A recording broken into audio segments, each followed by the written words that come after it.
Lahore high court में smog के तदारुक के हवाले से दायर करदा दरख्वास्तों पर समाअत हुई। अदालत ने डीसी लाहौर को बाजार 10 बजे और रेस्टोरेंट्स 11 बजे बंद करने के हुकूमती नोटिफिकेशन पर अमल दरामद की हिदायत जारी की। लाहौर में 5 मिनट के लिए ट्रैफिक नहीं रुकनी चाहिए। अदालत ने यह भी हिदायत जारी की और 3 व्हीलर्स और रिक्शों के इंस्पेक्शन जारी रखने का भी हुक्म दिया गया। लाहौर हाई कोर्ट में स्मॉग केस की समाअत जुमे तक के लिए मुलतवी कर दी गई।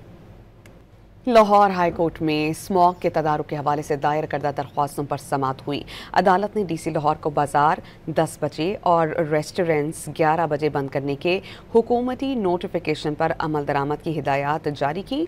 लाहौर में 5 मिनट के लिए ट्रैफिक नहीं रुकनी चाहिए। अदालत ने यह भी हिदायत जारी की और 3 व्हीलर्स और रिक्शों के इंस्पेक्शन जारी रखने का भी हुक्म दिया गया। लाहौर हाई कोर्ट में स्मॉग केस की समाअत जुमे तक के लिए मुलतवी कर दी गई।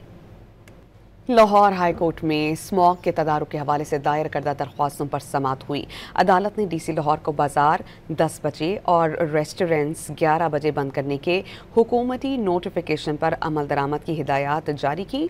लाहौर में 5 मिनट के लिए ट्रैफिक नहीं रुकनी चाहिए। अदालत ने यह भी हिदायत जारी की और 3 व्हीलर्स और रिक्शों के इंस्पेक्शन जारी रखने का भी हुक्म दिया गया। लाहौर हाई कोर्ट में स्मॉग केस की समाअत जुमे तक के लिए मुलतवी कर दी गई।